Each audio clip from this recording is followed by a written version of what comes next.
with the 2016 Volkswagen Passat R-Line. Now this model slots just above the S model, comes with a few extra goodies, more chrome, more aggressive styling overall, side skirts, and it also has these 19-inch rims. They're P235/40 R19s.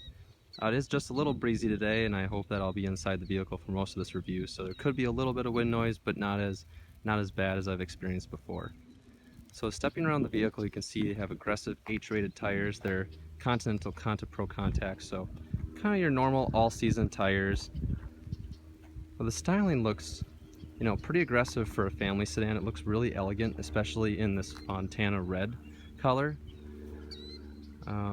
It overall has a very sleek and stylish look to it that is a little bit reminiscent of an Audi. And for 2016, VW did a little bit of a freshening to the taillights and incorporates just a little bit more silver accents in the rear taillights, as well as a little bit of chrome in the back trunk here.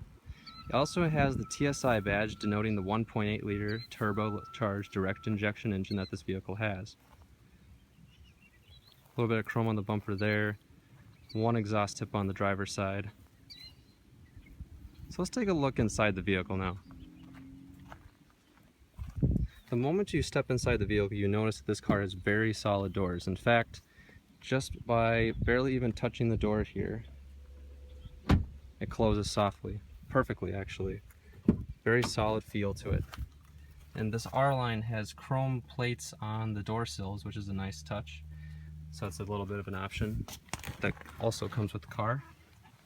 As soon as you step in here, you notice that it's a very kind of plain design, but it's very elegant at the same time. There's a lot of space in here. That's the first thing you notice. Is you have a lot of leg room, a lot of headroom, and really good visibility straight out the front. And this is at one of the lowest driving positions, and I sit perfectly high up. You barely see the hood. But if you want to sit up, you could see the hood if you were parking and needed that assist. Very solid door. In fact, it's probably more solid than the Lexus ES350 that I just reviewed about a week and a half ago. So starting up the vehicle, you have to press the brake to start.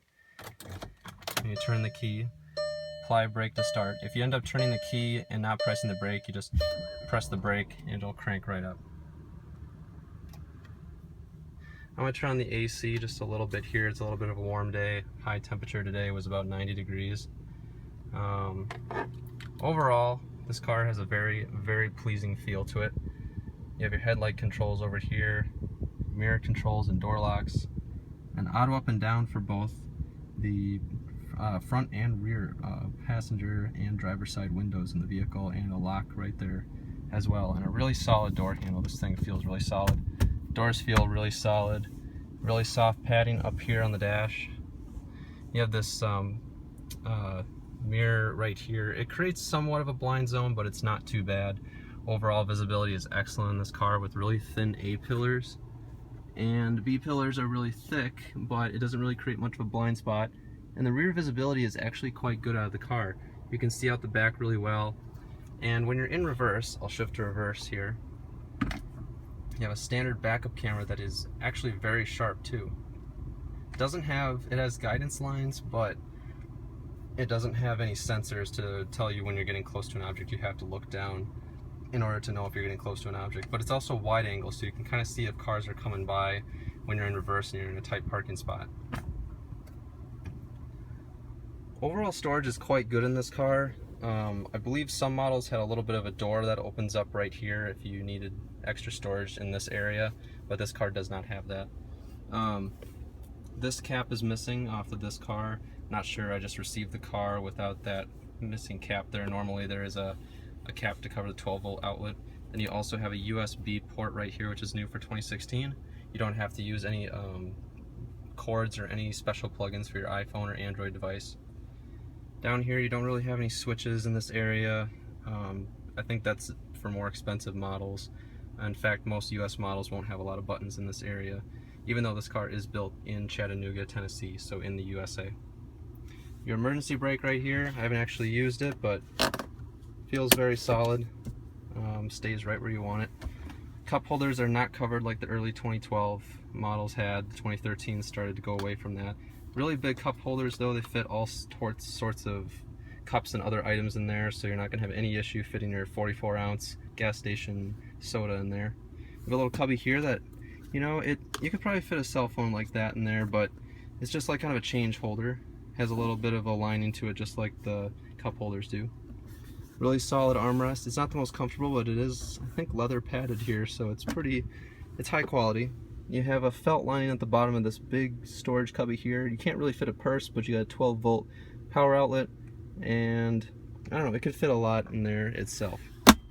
These seats that come standard on this car are this leatherette material. It's a vinyl material that's really high quality, and it really feels like real leather, but and it also looks like perforated real leather, but it's actually vinyl. It holds up better over time, and a lot of BMW and Mercedes come standard with this because it holds up so well and it looks really good. Overall cabin materials are quite good in the car.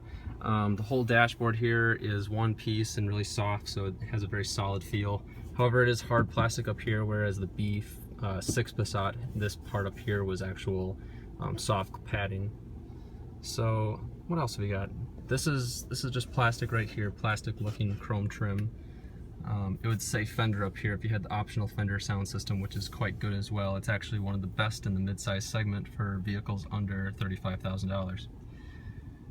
Overall door panel materials are quite good. I believe this is real metal trim. If it's not, it's a really good imitation of it. And this is kind of a fake looking metal as well. Door handles are plastic, but they feel like metal. They're really solid, and they have a really good feel to it. It's very soft, and overall cabin materials are pretty good. This armrest is soft right here.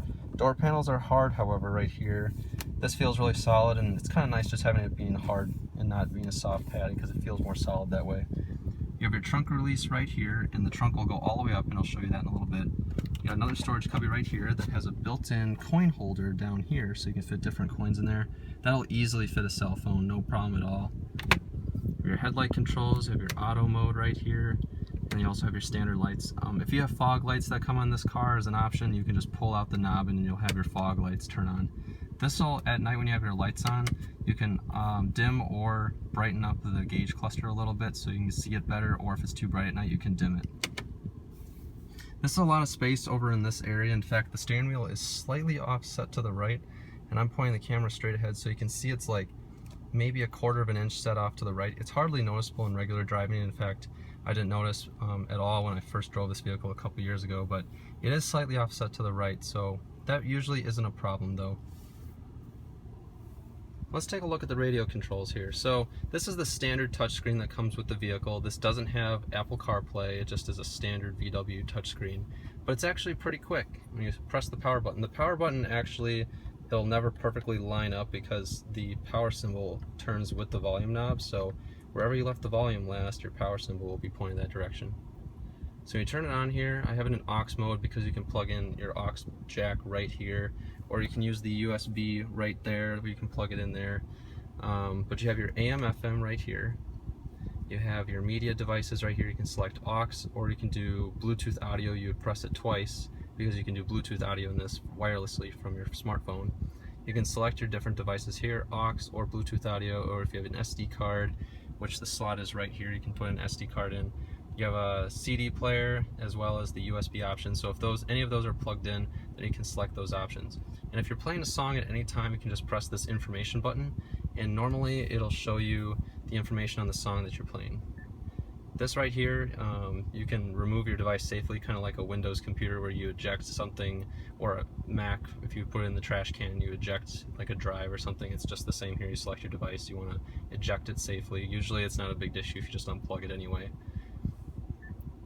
You have your phone options right here, so you can actually connect a phone. This is someone else's phone that was using the car before me, but if you press Find Telephone, you can search for Bluetooth devices, and then you can actually type in different things. So you can actually connect your phone on that, which is really well, and it actually works pretty well. Like the Bluetooth system is actually very clear and has a good signal reception. I think it boosts the signal quality just a little bit with your phone.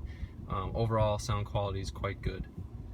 You have your sound options right here, so you got your volume, you can do your maximum startup volume, your sound dependent volume, so that's your speed sensitive volume, You can select your aux or Bluetooth audio volume as well, like how sensitive do you want it to be? Do you want it to be very loud when you turn up your volume on your phone, or do you want it to be very low so when you turn up the volume on your phone it only maximizes the volume by a little bit? You have your balance and fader, so you can move kind of wherever you want the sound to be concentrated in the vehicle. I keep it actually just slightly to the rear because I think it sounds just a little better that way. Select your bass, mid-range, and treble. And you got your touchscreen tone. You can actually make the beeping turn off if you want. You just press the touchscreen tone to turn it off. Setup, you have your sound options here, which brings you back to the same menu that I had just before. Your screen and other different options down in here. You can reset everything, Bluetooth settings. You can reset the whole system to your factory settings. Give you some information about the system, what software version it's using.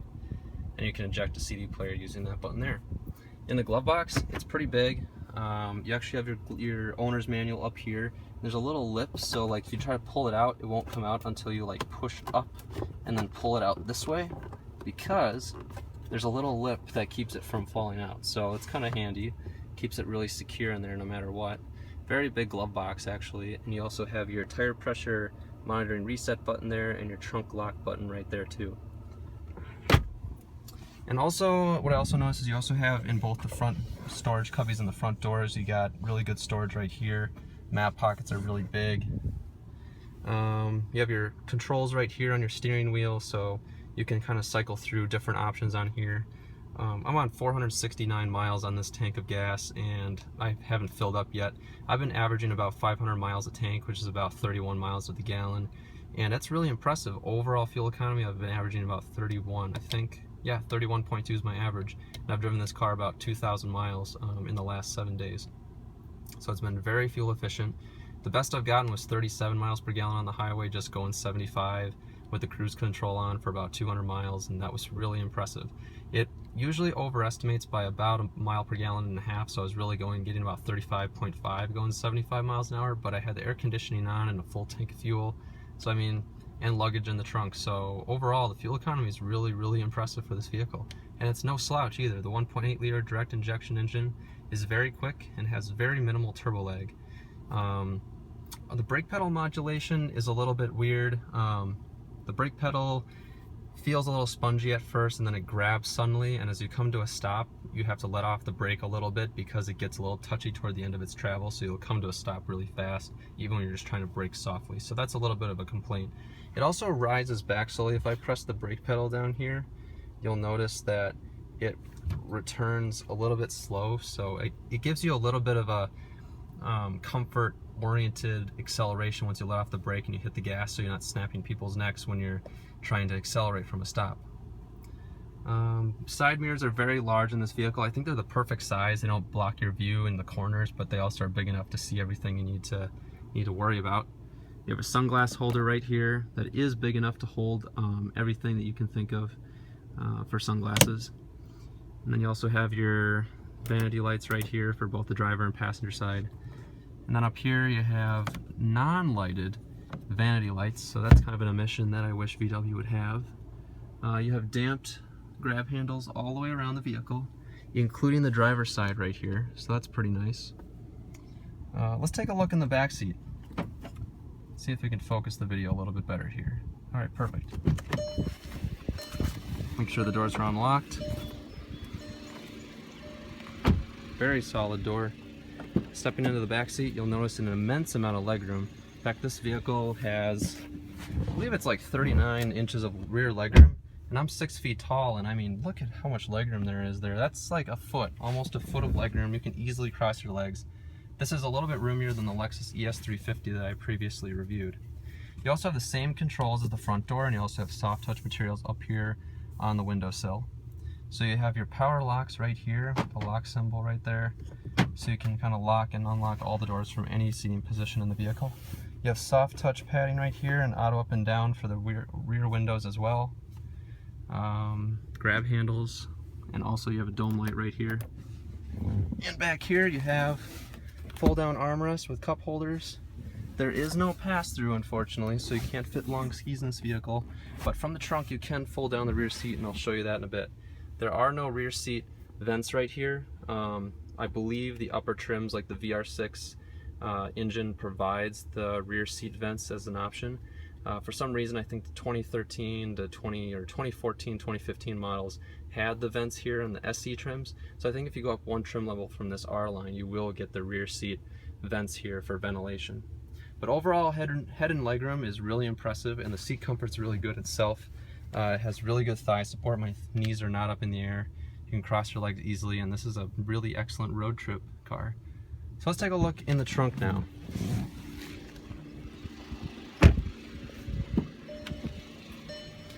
Alright, so here's your hood release is right here.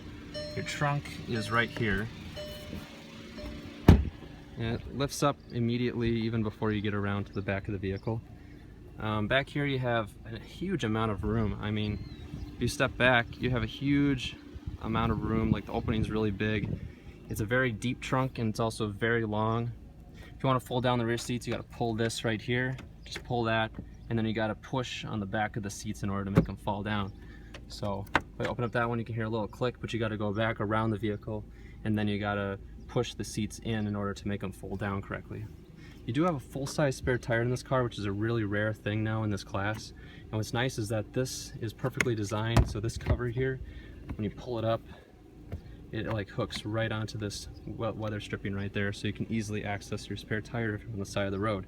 So it comes with a full-size spare tire, a jack, and a wrench in order to loosen your lug nuts. So that's comes standard. That's really nice to have. License plate's a little loose on that. You also have LED brake lamps, standard. The turn signals are regular turn signals, they're not LEDs. But overall, the door sound is phenomenal for this class of car. It just has a really, it didn't close all the way, but if you give it a good slam, it sounds really solid. Yeah, that's really impressive. So overall, this 2016 Volkswagen Passat R-Line is a very excellent vehicle. I'm really a big fan of it. It drives a lot better than you'd imagine. Has really good acceleration. 0 to 60 is under 8 seconds. Is about 7.5 to 7.8 seconds. I really like this car. It has a lot of great features for the price. Built in America, German engineered. Feels like a German car when you're driving it. It has a lot of style to boot. So if you like this review, please give it a like. If you have any questions or comments, please leave them in the section below. I hope you enjoyed this review. Have a great day. Bye.